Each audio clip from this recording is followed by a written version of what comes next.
So with Sir Dan, the Casque Helmet Shop. So sir, saan galing yung pangalan na Casque? Ayun sir, it's come from the French word means helmet. Casque Yes. basically means helmet lang siya. Tinagalog ko, casque.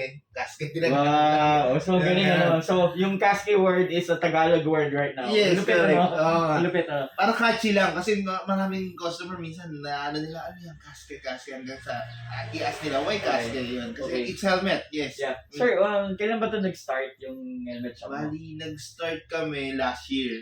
So yung mga pandemic and Pandemic time, so... So, ano nag-push sa'yo, sir, na buksan yung ganitong klaseng high-end helmet? Ayun, marami kasi naghahanap ng mga branded helmet. Eh, since dito sa Pangasinan, wala nagki-cater ng mga branded helmet. Kasi when you go with Yun. branded helmet, sir, mas safety eh. Yes, correct. Okay. Safety talaga the best.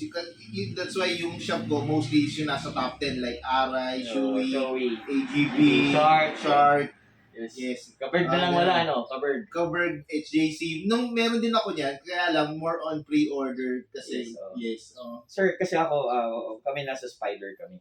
And we are catering the second na magandang helmet natin ngayon na nakapasok sa MotoGP, which is MT helmet. MT, nasa top 10 din yan. And then using the Pedro Acosta right now na Moto2.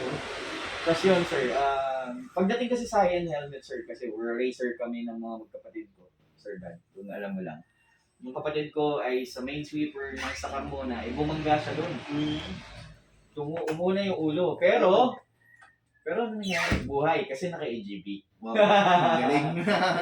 So, yun. AGB. So, sir, would you like to invite them to your shop and to visit? Kung hindi man Yes. kayang bumili, at least they can visit, they can show the parang showroom, grabe, para mo, kala mo, ito yung motor show ng mga helmet.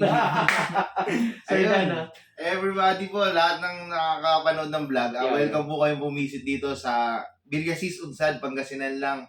Yes, So yes, papunta kay Arenas Farm, yun yung pinaka-landmark ko. Tapos yun, after lang ng Petron. Ganyan. yeah, just look for Sir Dan. Yes. So, kung willing kayo talaga ng magandang helmet and quality helmets, yan, lahat yan, nandito, name it, Yes. and you have it. Yeah. Wasteable naman, ay pwedeng Google si Casque. I-type nyo lang Casque. Google Casque, yan. Yeah. So, right now, nagkakausap kami nito sa kasi nakikita kaya, naging messenger lang kami, pero right now, kamit up ko na yung ating showroom dito sa Casque na grabe, sobra. Pag makikita nyo, from Valentina Rossi na helmet, yan, from Nolan, sino yung may gamit niya 27? Stoner, Si Stoner, Casey 10th Stoner. anniversary, yes. Ako And lang then meron yan anniversary dito. ni Stoner.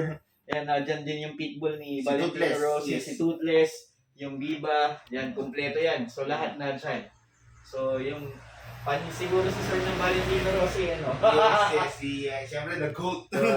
Siyempre, greatest all-time player ng MotoGP. MotoGP is no other than Valentino Rossi. Once again, Sir Dan, thank you very much sa bigay mo pa-unlock sa amin. Alright. At showcase namin itong shop mo. Sana makabisit sila. Guys, Casque, Yes. name it, you have Banggitin it. nyo lang yung name ni Sir. Okay Papa na. Bolt, yan. Si Papa Bolt Motovlog. Yun. Subscribe na rin kayo. Subscribe na rin kayo sa Sir Casque. Siguro ang pangalan niya sa YouTube, Casque din. Casque din. Okay. Thank you guys and balik tayo kay Casque.